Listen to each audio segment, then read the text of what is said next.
Hey everyone, we are working to hit 1,000 subscribers and I need your help to get there. If you enjoy the content, please hit that subscribe button right now. Here we go again. Here we go again. The Chicago Bears can't catch a break in the secondary, and before we've even gotten a single padded practice rep in, before training camp, before the joint sessions, before any of the fun stuff, Kyler Gordon is already a question mark. Again. And I know what some of you are thinking right now. You're sitting there refreshing Twitter, you're in the comment sections of every Bears account you follow, and you are spiraling. I see you. I am you. But I need you to pump the brakes for just 1 second. Because I am Fave, this is Favs, and my entire job is to cut through the noise and give you the real picture. And the real picture? It is actually not as dark as you think. In fact, and I cannot believe I'm about to say this, the Chicago Bears may have quietly, methodically, and brilliantly set themselves up for exactly this moment. So before you throw your Gordon jersey in the trash, sit down. Because we are going deep on this today. Let's establish what we know first. Kyler Gordon is dealing with a soft tissue injury heading into the pre-OTA period. Now, soft tissue is one of those umbrella terms that can mean anything from a minor strain that clears up in 2 weeks to something that eats into your summer and bleeds into training camp. We do not know the severity yet. The Bears have not disclosed specifics, which honestly is pretty standard at this stage of the offseason. Teams are not required to tip their hand about anything until the injury report during the regular season, so the fact that we don't have a timeline doesn't mean it's catastrophic. What it does mean, however, is that this franchise has once again been reminded, loudly, aggressively, and at the worst possible time, that you cannot build your entire secondary identity around one player who simply cannot stay on the field. And here's where I have to be honest with you, because that's what this channel is about. No filter, no sugarcoating, just the truth. Kyler Gordon has a real problem. This is not a one-time bad luck situation anymore. This is a pattern. And patterns in the NFL are not ignored by front offices. They are accounted for. They are planned around. And in this particular case, and this is the part that should genuinely impress you, the Chicago Bears have been planning around this for months. Let me introduce you to a name that every Bears fan should have tattooed on their brain right now. Cam Lewis. Now I know, when the Bears signed him out of Buffalo during free agency, a lot of fans kind of looked at it and went, okay, depth piece, cool, moving on. But that was the wrong reaction. That was deeply, profoundly the wrong reaction. Because what the Bears front office was doing when they signed Cam Lewis was not filling a roster spot. They were buying insurance. They were being proactive instead of reactive. And if you've watched this team for any stretch of time over the last several years, you know how rare and how beautiful that actually is. Think about last year. Think about what happened when the injuries started piling up in that secondary. The Bears were scrambling. They were signing guys off the street, making emergency calls, doing the football equivalent of calling your ex at 2 in the morning because you have no other options. C.J. Gardner-Johnson happened. And listen, that wasn't a bad signing. I actually enjoyed that era. It had a certain chaotic energy that I respect. But that is not how you build a sustainable defense. That is triage. That is desperation dressed up in an NFL uniform. This year is different. This year, the Bears went out in free agency and specifically targeted a player who has spent the bulk of the last 2 seasons doing exactly what Kyler Gordon does. According to numbers reported by Bears beat writers and NFL tracking data, Cam Lewis logged 493 plays in the slot over his time with the Buffalo Bills. 493. And if that wasn't enough, he also has 131 snaps at outside cornerback, over 300 plays at free safety, and nearly 400 snaps in the box. This dude is a walking football Swiss Army knife. He is 5'9", 183 pounds, which is ideal corner size. And when you watch his tape, and I have watched his tape, what jumps out is not some elite athleticism that makes you say, oh, this guy is a Pro Bowler. What jumps out is steadiness. This is a cornerback who simply does not get beat. He is disciplined in his technique, he understands leverage, and he plays with a consistency that is genuinely hard to find in a backup role, because most guys in that spot are either overmatched or just passing through. Lewis is neither. And the Bears' own coaching staff has been effusive about him. Safeties coach Matt Giordano was quoted saying that Lewis can fill in a lot of spots and play a lot of spots at a high level, and that's exactly the kind of player every defense needs. That quote was not just praise for a new signing. That was a direct message to the fan base that this front office and this coaching staff knew exactly what they were getting when they brought Lewis in. They weren't surprised by his versatility. They targeted him for it. They went to Buffalo and said, give us the guy who can do everything. And Buffalo, bless their hearts, Let him walk. Now let's talk about the draft piece, because the Bears did not stop at Cam Lewis. They went into the 2025 draft and found themselves another chess piece in the 4th round, Malik Muhammad. And I want to spend some real time here because I think this pick is wildly underappreciated.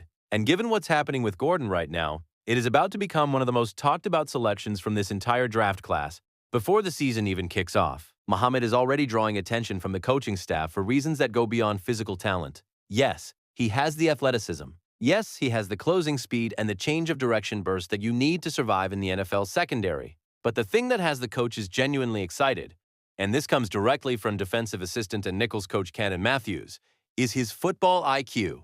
Matthews has been talking about Muhammad since the moment he walked in the building, saying that his ability to pick up the scheme quickly and grasp concepts rather than just memorizing plays is what sets him apart. And that distinction matters enormously when you are asking a rookie to play multiple positions at the professional level. Matthews explained it this way, and I want to walk you through it because it is genuinely fascinating from a coaching philosophy standpoint. He said the defensive backs coaches are no longer teaching position-specific responsibilities. They are teaching concepts when a player understands the concept of what a defense is trying to accomplish on a given play. It does not matter whether you put him at nickel, safety, or outside corner. He knows where his help is, he knows his leverage, he knows his assignment, because he understands the why, not just the what. Matthews specifically said that this approach is going to keep younger guys clean because the mental processing is already done before they even get to the field. You are not asking Muhammad to memorize 2 different playbooks. You are asking him to understand one set of concepts and apply them wherever you need him. That is next-level coaching. That is the kind of sophistication you see in the best defensive staff rooms in this league, and it is now happening in Chicago. And Al Harris, the defensive backs coach who has been absolutely outstanding since arriving in Chicago, is already sold on Muhammad. Harris was quoted saying that Muhammad can be lined up outside or inside at nickel already just from watching his college tape, and that the thing that excites him most is that Muhammad is a ball hawk. Harris used the phrase, "the ball is life for us," which, if you follow his coaching philosophy at all, you know is the cornerstone of everything he does in that secondary. He wants guys who are wired to take the ball away. He wants defenders who are not just playing assignments but hunting the football. And Muhammad apparently fits that mold naturally before he has even put on a Bears helmet in a real practice setting. Now, let's talk about Cannon Matthews himself for a second, because this man deserves his flowers and he is absolutely not getting them from the mainstream media right now.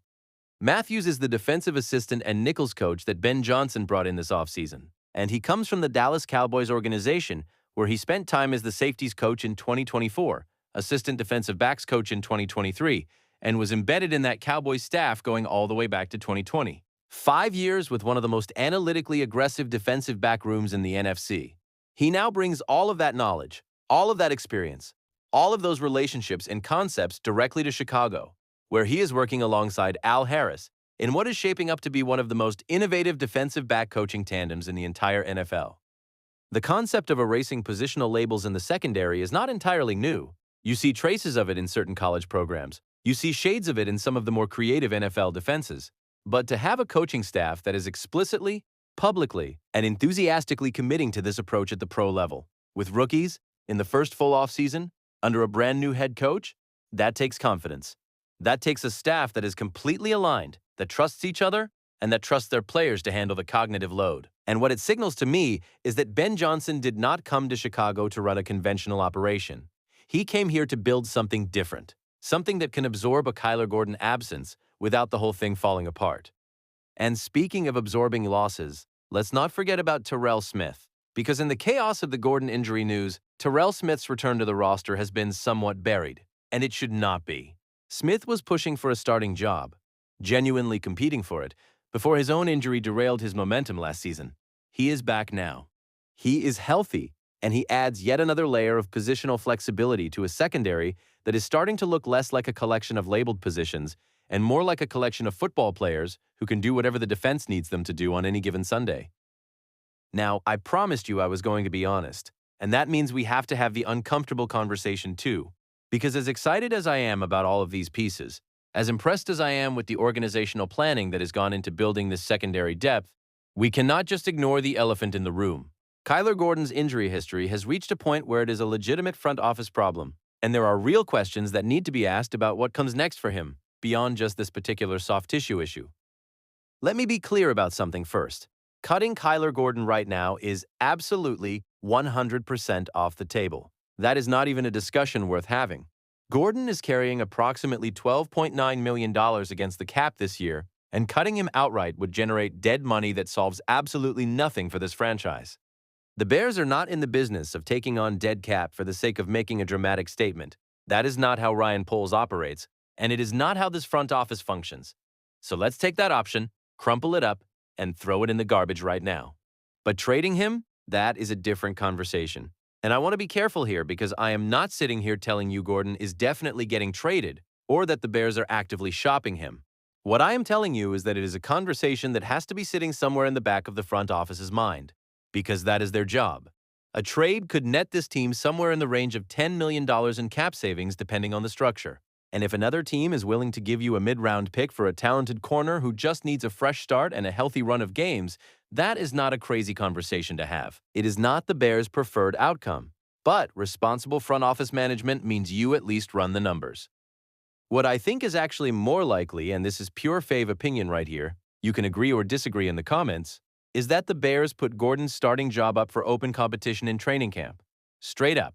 No coronations, no assumptions. Here is your slot corner job, Kyler, and here is Cam Lewis standing right next to you, a guy who has done this job for 2 full seasons at a high level and is not interested in being anyone's backup. That kind of competition is either going to galvanize Gordon, or it is going to reveal something that this coaching staff needs to know sooner rather than later.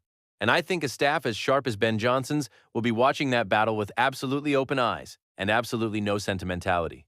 Now here is something I have not seen discussed enough, and I think it needs to be said plainly. The training staff situation in Chicago deserves real scrutiny. Ben Johnson came into this franchise with a mandate to change everything. New offensive system, new defensive identity, new culture, new expectations, new energy throughout the entire building. And yet, according to reporting from Bears beat writers covering the offseason program, Johnson kept the same training staff that was in place under the previous regime. The same training staff. And I have to tell you, that surprised me. That genuinely, legitimately surprised me. Because if you watched what happened in Chicago last season, you saw a pattern of injuries that went beyond unfortunate coincidence. You saw players returning from injuries before they were fully ready and re-aggravating those same injuries almost immediately.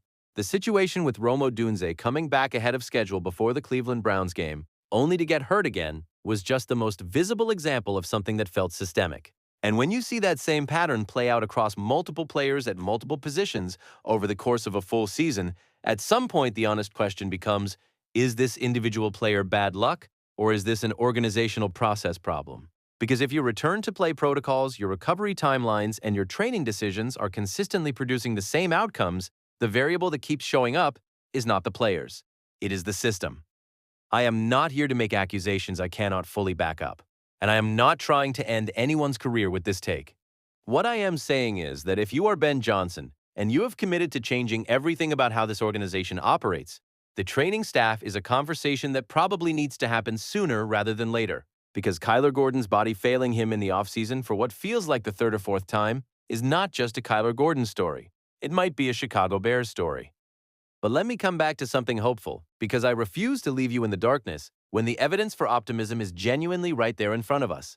The most exciting thing about this entire situation, beyond the individual players, beyond the depth chart shuffling, beyond the cap math, is what it reveals about the organizational philosophy that Ben Johnson and Ryan Poles are building together in that building. Last year's Bears responded to injuries reactively. They scrambled and hoped. This year's Bears anticipated the problem before the problem arrived. They signed Cam Lewis in free agency because of his positional versatility. They drafted Malik Muhammad because of his football IQ and his ability to line up anywhere. They hired Cannon Matthews because of his specific expertise in developing and deploying defensive backs across multiple alignment spots. And they have a player in Kobe Bryant who logged 740 plays at slot corner in his first 2 years in Seattle, before transitioning to safety, meaning that if the depth chart demands it, he can slide right back inside and give you quality snaps at a position he has lived in before. When you step back and look at all of those pieces together, what you see is not a team that was caught off guard by a Kyler Gordon injury. What you see is a team that budgeted for it. They essentially said, internally, in their front office meetings and their draft room conversations, Gordon is a talent, we believe in him, but we also know his body has let him down before, So we are going to build this defense assuming we might have to play meaningful games without him. And then they went out and built exactly that roster. That is organizational intelligence. That is front office and coaching staff operating in complete alignment. And that, more than any single signing or any individual draft pick, is what tells me the Chicago Bears are functioning at a fundamentally different level than they were 12 months ago. So where does all of this leave us when training camp finally rolls around and the pads come on and we find out what the secondary is actually made of? Here is what I believe.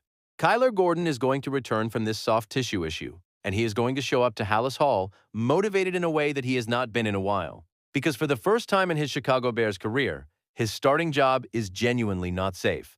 Not because the organization gave up on him, not because he is quietly on the trade block, not because his career is circling the drain, but because this organization is no longer willing to treat his health problems as a fixed cost they just have to absorb.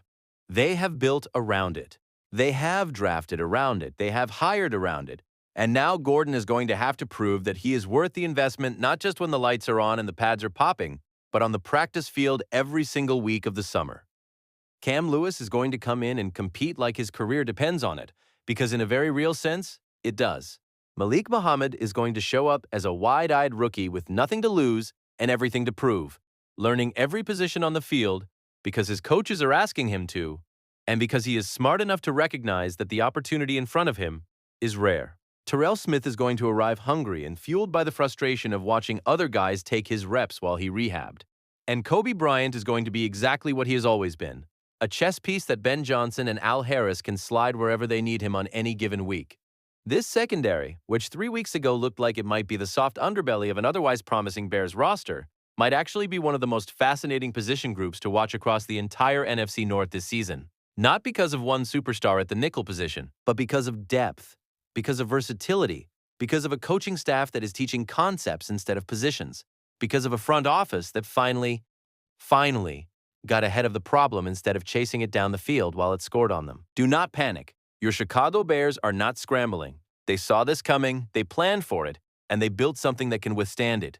The plan is in place, the pieces are there. Now we wait and see who steps up when the lights come on. All right, that is where we are leaving it today. And if you made it this far, you already know you are locked in with the right channel. Do me one favor right now. Smash that like button. Not later, not after you go check Twitter. Right now, because the algorithm only rewards the people who actually show up and engage. Drop a comment below and tell me, are you confident in this Bears secondary depth? Or are you still losing sleep over Kyler Gordon's body? I want to hear from both sides. No wrong answers in this comments section. And if you are not subscribed to Favs yet, what are you even doing here? Tap that subscribe button, hit the notification bell so you never miss a drop, because we are here every single day through the off-season breaking down the moves, the drama, and the stories that the mainstream media glosses right over. I am Fave. This is Favs, and we will see you in the next one.